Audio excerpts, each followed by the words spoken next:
muito bom dia, boa tarde e buenas noites. Eu sou a Prof. Maria Andrade, advogada, professora e mentora para a primeira fase da OAB. E hoje eu tô aqui para conversar com vocês sobre competência tributária, aquilo que vocês realmente precisam saber para a primeira fase da OAB de forma prática, direta e direcionada, tá? Então vamos começar falando dessa competência, tá? O que é competência tributária? É a forma de inserir os tributos dentro do nosso ordenamento jurídico, tá? Cada ente é competente para inserir um tributo ali. Essa competência é dada através da Constituição Federal, tá? Então, é a forma de inserir os tributos no ordenamento jurídico e por meio dela que os entes federativos podem invocar a tributação inserida no ordenamento jurídico, tributos de sua competência. Lembrando que os alunos recebem esses slides, tá? Recebem um PDF com tudo certinho. Existem alguns requisitos para essa competência tributária. Primeiro, que ela é indelegável, ou seja, o ente que é competente para inserir determinado tributo no nosso ordenamento, ele não pode delegar essa competência para outro ente, tá? É dele, somente ele pode instituir esse tributo. Ele não pode passar para que outro ente institua esse tributo no lugar dele, tá? Então, quando a Constituição estabelece a competência para um dos entes federativos, essa competência não pode ser transferida a outro ente da administração pública direta.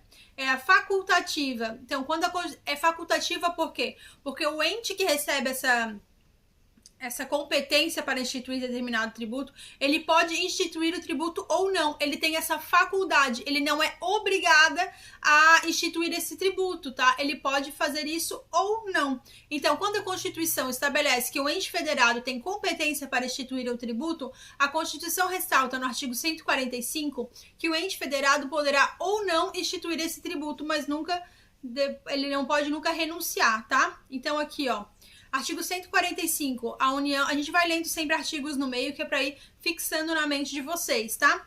A União, os estados, o Distrito Federal e os municípios poderão instituir os seguintes tributos: impostos, taxas em razão do exercício do poder de polícia ou pela utilização efetiva ou potencial de serviços públicos específicos e divisíveis prestados ao contribuinte ou postos à sua disposição, contribuição de melhoria decorrente de obras públicas. Sempre que possível, os impostos terão caráter pessoal e serão graduados segundo a capacidade econômica do contribuinte. Facultado à administração tributária, especialmente para conferir efetividade a esses objetivos, identificar respeitados os direitos individuais e nos termos da lei, o patrimônio, os rendimentos e as atividades econômicas do contribuinte.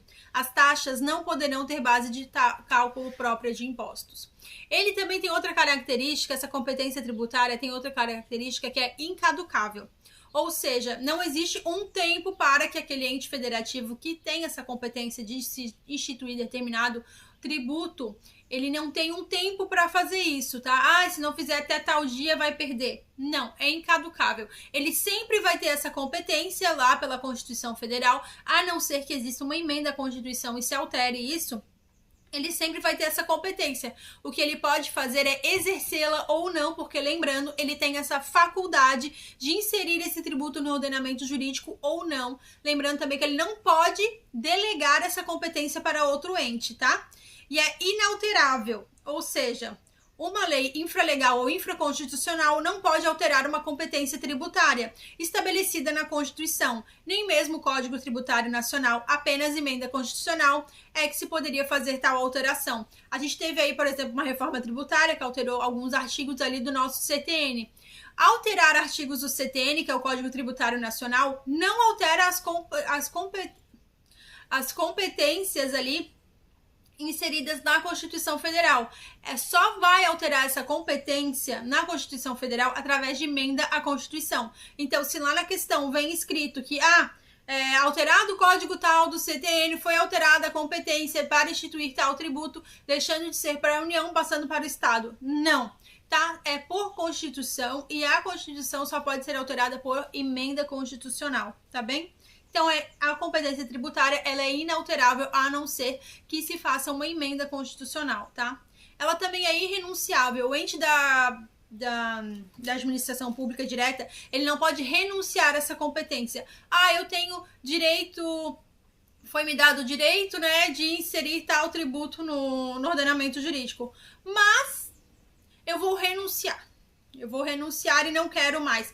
Não pode renunciar. Lembrando que ele pode exercer esse direito ou não, porque ele tem essa faculdade, mas ele não pode delegar para outro também, tá? Passar essa competência para outro, de instituir esse tributo. Somente ele pode instituir esse tributo e ele não pode renunciar. Por quê? Direto jamais poderá renunciar à sua competência, ele pode apenas deixar de exercê-la, mas por se tratar do direito público que é indisponível, ele não pode transferir essa responsabilidade para outro ente, tá? Agora a gente vai falar da competência das 5 espécies tributárias, tá? É ali a teoria pentapartite. E aí a gente vai falar também da competência privativa dentro dessa parte aqui, tá? Ó, vamos falar primeiro dos impostos que estão lá no 146 da Constituição, inciso 1, e no artigo 16 do CTN. Eu vou lendo os artigos aqui no meio, vocês já sabem, para ir ficando na mente de vocês, tá? Então, cabe à lei complementar 146 dispor sobre conflitos de competência em matéria tributária entre União, os Estados, Distrito Federal e municípios. Artigo 16. O imposto é tributo cuja obrigação tem por fato gerador uma situação independente de qualquer atividade estatal específica relativa ao contribuinte. A competência privativa. Aqui é uma parte que vocês têm que prestar bastante atenção, tá? Ó, quando a Constituição fala que determinado ente da administração pública direta tem competência para instituir ou aumentar um tributo, ela não pode ser alterada. Isso a gente já viu, tá? Porém, aqui é uma parte que vocês têm que prestar atenção, porque isso não é uma delegação, tá? Delegar a competência não pode. O que pode? Aquele ente ele pode instituir aquele tributo, tá? E transferir a fiscalização e a arrecadação desse tributo para outro ente da federação, tá? Porém, devemos ressaltar que cada ente poderá instituir apenas aqueles tributos de sua competência, tá? No entanto, a fiscalização e a arrecadação pode ser transmitida a outro ente, como no caso da União, no artigo 153 da Constituição. Ó, cabe à União instituir impostos sobre importação de produtos estrangeiros, exportação para o exterior de produtos nacionais ou nacionalizados, renda e proventos de qualquer natureza, produtos industrializados, operações de crédito, câmbio, seguro ou relativas a títulos ou valores imobiliários, propriedade territorial rural, grandes fortunas nos termos da lei complementar. Então, vejam, propriedade territorial rural é competência da União, que é o ITR, tá? É competência da União instituir tributo sobre a propriedade rural. Então, veja, aqui eu coloquei no slide todos os impostos. Imposto de importação, imposto de exportação, IPI, IOF, imposto de renda, imposto extraordinário de guerra, ITR, imposto sobre grandes fortunas e impostos residuais. Para ficar o slide ali certinho para vocês. Agora eu vou dar o exemplo do ITR. A gente acabou de ver que a competência para instituir o ITR, o Imposto Territorial Rural, é da União, tá? Mas o que acontece? A União tem que instituir o ITR, mas ela pode passar para o município a arrecadação e a fiscalização, para o município fazer essa arrecadação desse ITR e para o município fiscalizar quem tem o ITR e quem não tem, tá? Ó, no caso do ITR, por exemplo, quem tem competência para instituí-lo é a União, mas ela pode delegar a competência para arrecadar e fiscalizar essa cobrança desse tributo. E não fere a característica de ser indelegável, uma vez que a competência para instituir continua sendo da União, o que é delegado é a arrecadação e a fiscalização. E aqui é que é a grande pegadinha. A grande pegadinha diz que a União vai poder delegar essa competência de instituir o tributo, porque quem está cobrando, quem está fiscalizando é o município. E não, ela não delega competência. O que ela delega é a fiscalização e a arrecadação desse tributo, porque ela já instituiu esse tributo, certo? Isso vocês têm que prestar bastante atenção. É uma baita pegadinha. E no último simulado que eu analisei ali, meu Deus, realmente isso aqui pegou bastante gente, tá? Então, os estados, de acordo com o artigo 155 da Constituição, possuem competência para instituir o quê? O ICMS, o ITCMD e o IPVA. E o que é o ICMS? O ICMS é o Imposto sobre Circulação de Mercadorias e Prestação de Serviços. É um imposto de competência estadual, ou seja, é do Estado, né? O Estado inteiro. Ele incide base de cálculo sobre a circulação de mercadorias, prestação de serviços de transporte interestadual ou intermunicipal, os ônibus, né? Que circulam aí. De comunicações de energia elétrica, também sobre a entrada de mercadorias importadas e serviços prestados no exterior. O fato gerador do ICMS é a saída da mercadoria do estabelecimento do contribuinte. É o fornecimento de refeições, prestação de serviços de transporte, entre outros, tá? Cada estado da federação tem a liberdade para adotar regras próprias relativas à cobrança do ICMS. Então, respeitados os requisitos mínimos fixados na Constituição Federal e no CTN, tá? Então, vejam que o ICMS, cada estado tem essa liberdade, tá? De adotar regras próprias relativas à cobrança ali do ICMS, desde que respeite esse teto, o mínimo que está fixado, não é o teto, né? É o mínimo que está fixado ali na Constituição Federal e no CTN. Agora, o ITCMD, que é outro imposto, o Imposto de Transmissão, Causa Mortes e Doação, é um tributo estadual devido por toda pessoa física ou jurídica que receber bens ou direitos de forma não onerosa. Aqui entra também a herança, tá? Quando você recebe a herança, você também vai pagar o ITCMD, tá? Então, as formas mais comuns de transmissão ou cessões não onerosas de bens ou direitos são a doação e a sucessão. Patrimonial causa mortes, ou seja, é uma herança. Uma pessoa morreu e vai passar um imóvel para você, tá? Uma doação, sua mãe vai lá e te dá uma casa, tem que pagar também o imposto, tá? Segundo a legislação catarinense, por exemplo, que aqui é o caso do meu estado, ele vai ser calculado e recolhido pelo próprio sujeito passivo sem qualquer exame prévio da autoridade administrativa, por intermédio de declaração de informações econômico-fiscais do imposto sobre transmissão, causa-mortes e de doação de qualquer bens, gerada por aplicativo específico disponibilizado pela Secretaria da Fazenda. Então, aqui no meu estado, tá? Como a gente viu, cada estado tem a sua liberdade, tá? Aqui ele é calculado e é recolhido pela própria pessoa que recebe essa doação ou essa herança, tá? Cada estado aí vai ter uma regra, eu coloquei a título de curiosidade o caso aqui de Santa Catarina, porém não é regra geral para o país inteiro, tá? O que vocês têm que gravar aqui é que caso de doação e sucessão patrimonial causa mortes, paga sim esse imposto, tá? E temos o IPVA, que também é outro imposto estadual, tá? Então, o que é o IPVA? É um imposto estadual cobrado anualmente, cuja alíquota varia de estado para estado entre 1% a 6%, de acordo com o valor do veículo ali da tabela FIPE. Esse imposto, o interessante do IPVA, que pode cair para fins de exame de ordem, que a gente muitas vezes não se atenta, é que o IPVA não é somente para carro e moto, tá? Ali, ó, todos os veículos automotores, sejam motocicleta, aeronave ou embarcações. Então, se você tem o seu jatinho, ou se você tem a sua lancha, seu jet ski, etc., as embarcações, também entra o IPVA. Aqui no caso de Florianópolis é comum, né, para muita gente que mora aqui ter uma lancha, né, que aqui é uma ilha, é muito comum as pessoas terem lancha aqui. Então, no caso dessas embarcações, também entra o IPVA, e é aí que pode vir o pulo do gato lá na hora da questão da prova, tá? Falando sobre embarcações e IPVA, e a gente assimila logo o IPVA a carro, porém nem sempre, certo? Os municípios, agora vamos aqui aos municípios. Os municípios, de acordo com o artigo 156 da Constituição Federal, têm competência para instituir o ISS, o ITBI e o IPTU. O que é o ISS? É o Imposto sobre Serviços, tá?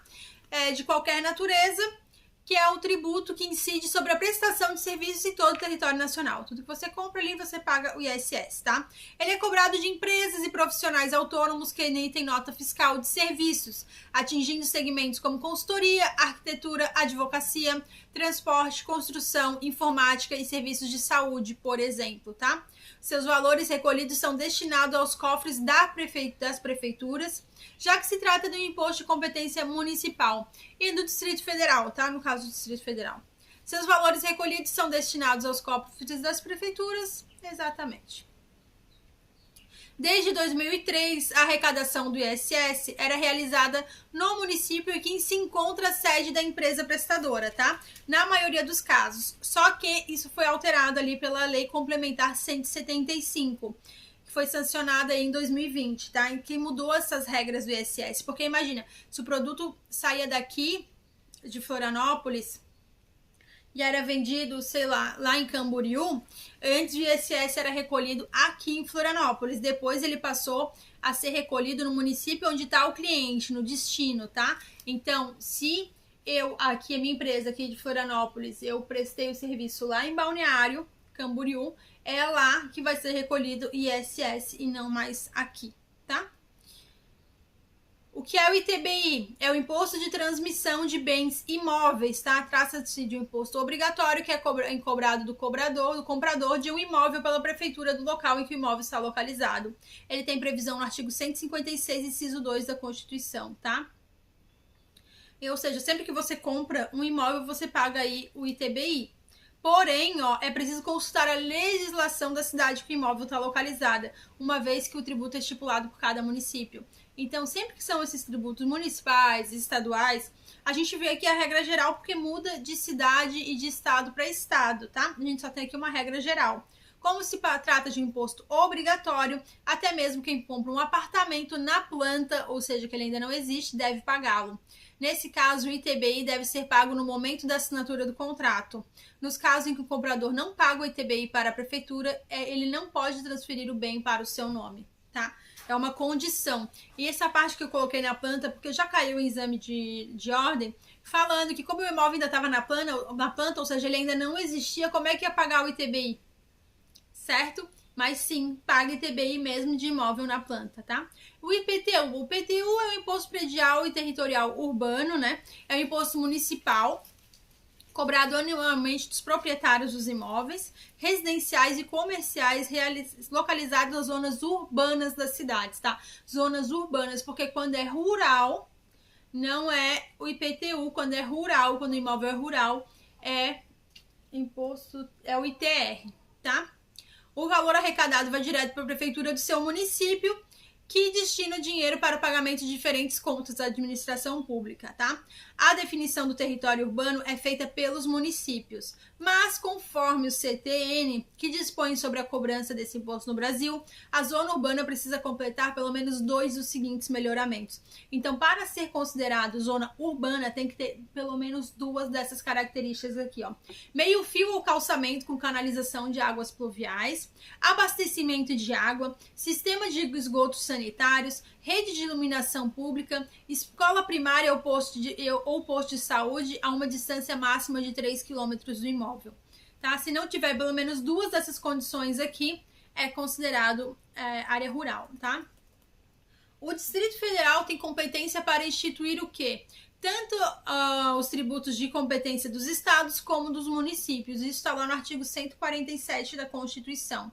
Observem que os impostos aqui instituídos pelos entes federados dependem de um ato praticado pelos particulares. Ou seja, você tem que fazer alguma coisa para ser cobrado aquele imposto. Você tem que comprar uma casa, você tem que receber uma herança, você tem que ter um carro, você tem que ter uma lancha, tá? Tá condicionado a esses fatos. Esses impostos, eles não são cobrados aleatoriamente, tá? Tem que ter uma ação do contribuinte para que seja cobrado esse imposto.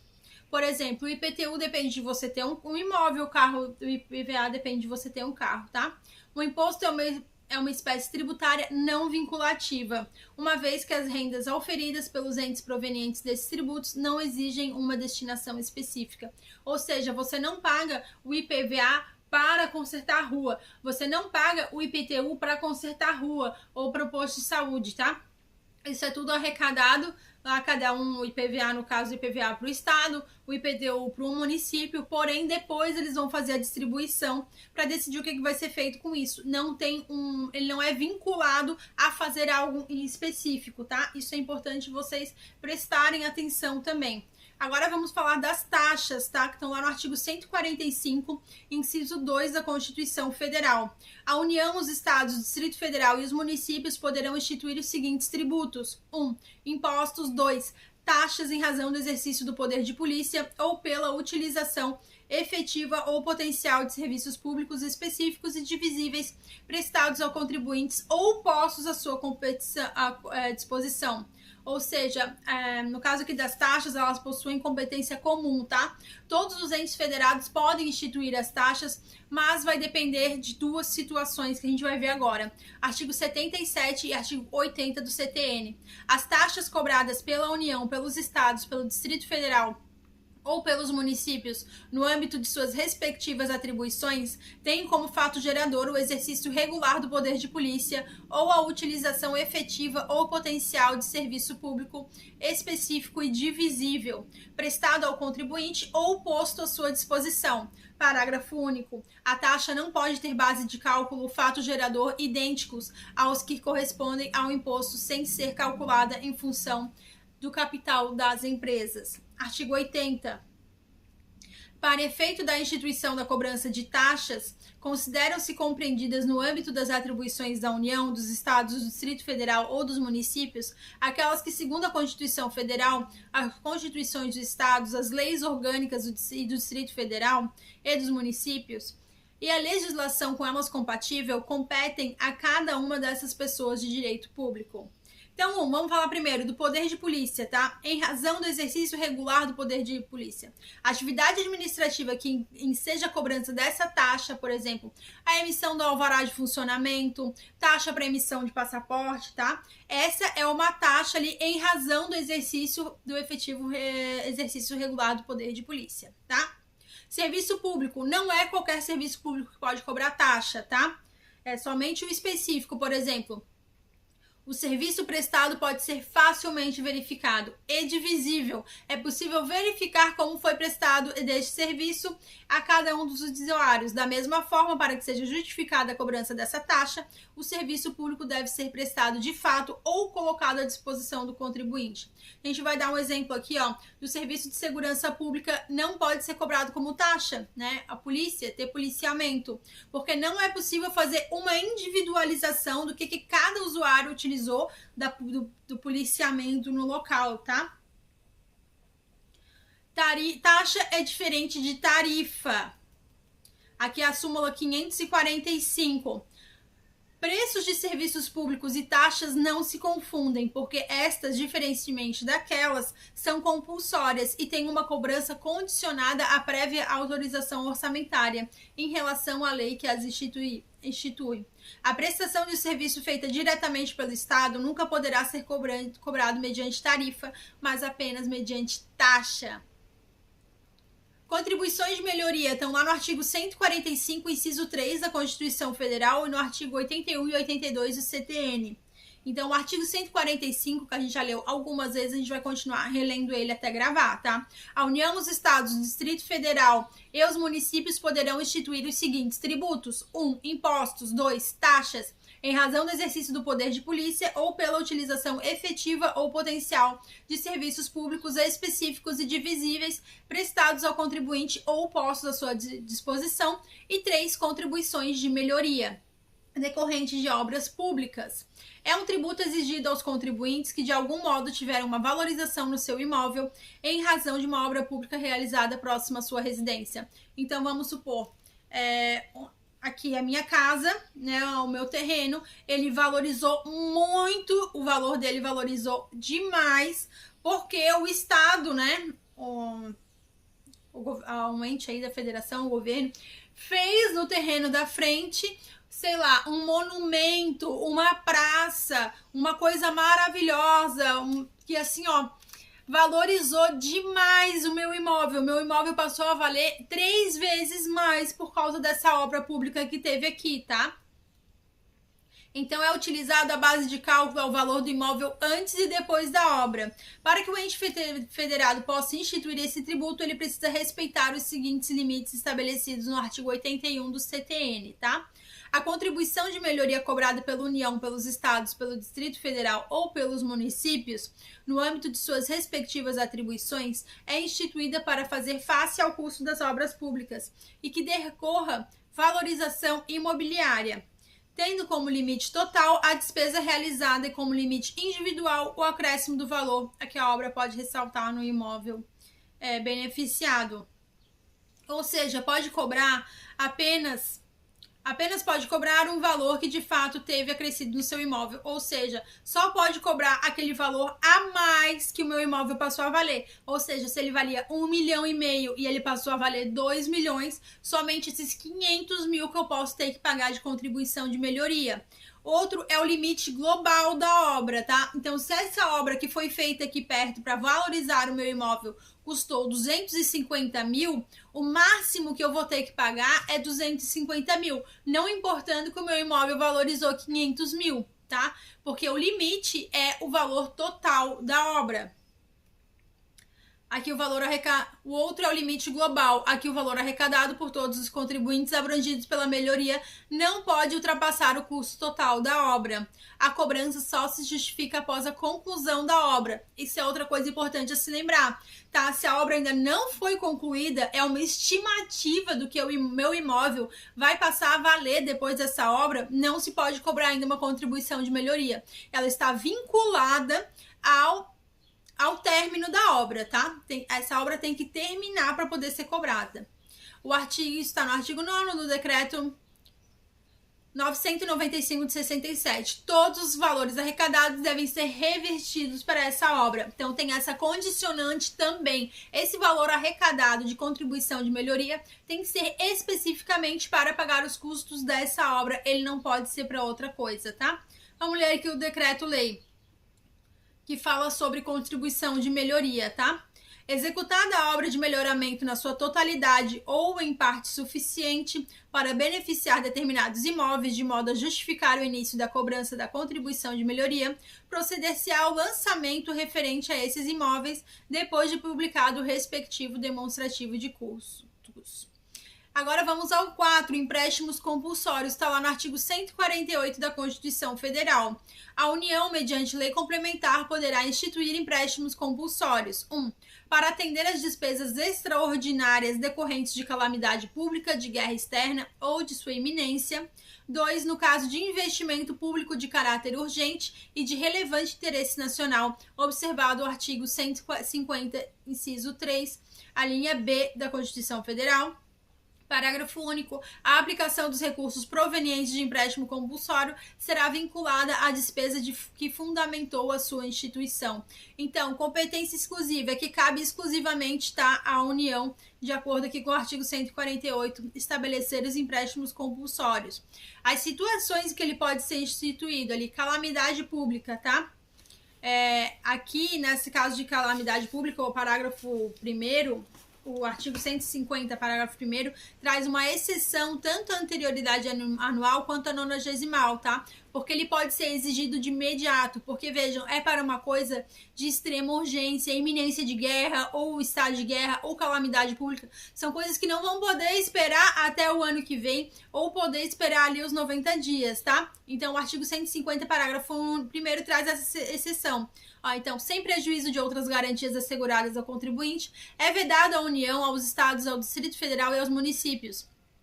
Aí tá ali a vedação do inciso 3, não se aplica aos tributos previstos.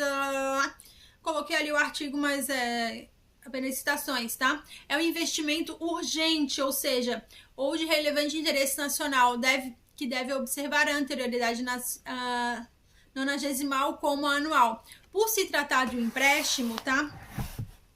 Deve ficar claro que vai ser pago de volta, tá? As pessoas vão realizar. Deve ficar claro como será realizada a devolução dos valores para os contribuintes, assim como o prazo. Todos os valores arrecadados no empréstimo compulsório devem ser utilizados para o fim que foi solicitado. É um tributo com destinação específica. Aqui não deve observar, né? Não precisa observar a anterioridade nonagesimal como a anual, tá? Desculpa que eu botei aqui errado, não sei porque eu acabei de falar o contrário. Tá? Então, assim, assim que é feito o empréstimo compulsório, já fica estabelecido como que o contribuinte vai receber esse valor de volta, tá bem? Não é que ele vai ficar sem o seu dinheiro para sempre. Instantaneamente, na hora que pega, já tem que falar como que a pessoa vai receber esse valor de volta, tá? E esse valor arrecadado, ele tem que necessariamente ser utilizado para o motivo que ele foi arrecadado. Ele não pode, por exemplo, ser solicitado ali para os contribuintes, né? Quando vai lá nas poupanças, né? Pegar esse dinheiro dos contribuintes de forma compulsória, que não tem como dizer que não, tá? Por exemplo, é por causa de iminência de guerra. Porém, não entramos em guerra, então eu vou usar esse valor do empréstimo compulsório para construir escola. Não pode, tá? Ele tem que ser devolvido de imediato. Esse valor, ele tem que ser utilizado pela finalidade que ele foi arrecadado. Ele é vinculado, tá? Ele tem uma destinação específica. Agora, as contribuições especiais estão lá no artigo 149 da Constituição Federal. Compete exclusivamente à União instituir contribuições sociais de intervenção no domínio econômico e de interesse das categorias profissionais ou econômicas, como instrumento de sua atuação nas respectivas áreas. Observado o disposto nos artigos 146, 3, 150, 1 e 3, incisos 1 e 3, e sem prejuízo do previsto no artigo 195, parágrafo 6º, relativamente às contribuições de que alude o dispositivo. A União, os Estados, o Distrito Federal e os municípios instituirão, por meio de lei, contribuições para custeio de regime próprio de previdência social, cobradas dos servidores ativos, dos aposentados e dos pensionistas, que poderão ter alíquotas progressivas de acordo com o valor da base de contribuição ou dos proventos de aposentadoria e pensões, tá? E de pensões. Quando houver déficit atuarial, a contribuição ordinária dos aposentados e pensionistas poderá incidir sobre o valor dos proventos de aposentadoria e de pensões que supere o salário mínimo. Parágrafo 1º-B. Demonstrada a insuficiência da medida prevista no parágrafo 1º-A para equacionar o déficit atuarial, é facultada a instituição de contribuição extraordinária no âmbito da União dos servidores públicos ativos, dos aposentados e dos pensionistas. 1º-C. A contribuição extraordinária do que trata o 1º-B deverá ser instituída simultaneamente com outras medidas para equacionamento do déficit, que vigorará por meio de determinado contato da data de sua instituição. As contribuições sociais de intervenção no domínio público de que trata o caput desse artigo. 1. Não incidirão sobre as receitas decorrentes de exportação. 2. Incidirão também sobre a importação de produtos estrangeiros ou serviço. 3. Poderão ter alíquotas ad valorem, tendo por base o faturamento, a receita bruta ou o valor da operação e, no caso de importação, o valor aduaneiro. B. Específica, tendo por base a unidade de medida adotada. Parágrafo 3º. A pessoa natural destinada das operações de importação poderá ser equiparada à pessoa jurídica na forma da lei. Parágrafo 4º. A lei definirá as hipóteses em que as contribuições incidirão uma única vez. Então, vejam, vamos para o ponto A. Contribuições sociais, PIS, COFINS e o CSLL, tá? Eles servem para quê? Para custear a Seguridade Social e compõem aí a saúde da Previdência e assistência social. Eles incidem sobre todas as rendas recebidas, tá? Porém, temos algumas exceções que a gente vai ver um pouquinho mais para frente, tá? O CID, que é ali dos combustíveis, ele tem uma alíquota reduzida, né? Ele tem contribuições de intervenção no domínio econômico.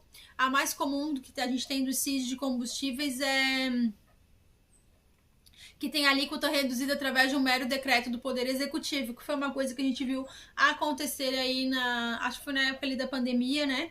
Que o Executivo fez um decreto para reduzir a alíquota do CID aí dos combustíveis, senão a gasolina ia ficar muito cara, não sei se vocês se lembram. Interesse de categoria, o CRO, o CRM ou sindical, tá? Algumas profissões exigem, ali do médico, né, que paga o CRM, algumas profissões exigem a fiscalização do poder público, por isso elas fazem uma contribuição anual para custear essa fiscalização e representar esses profissionais coletivamente.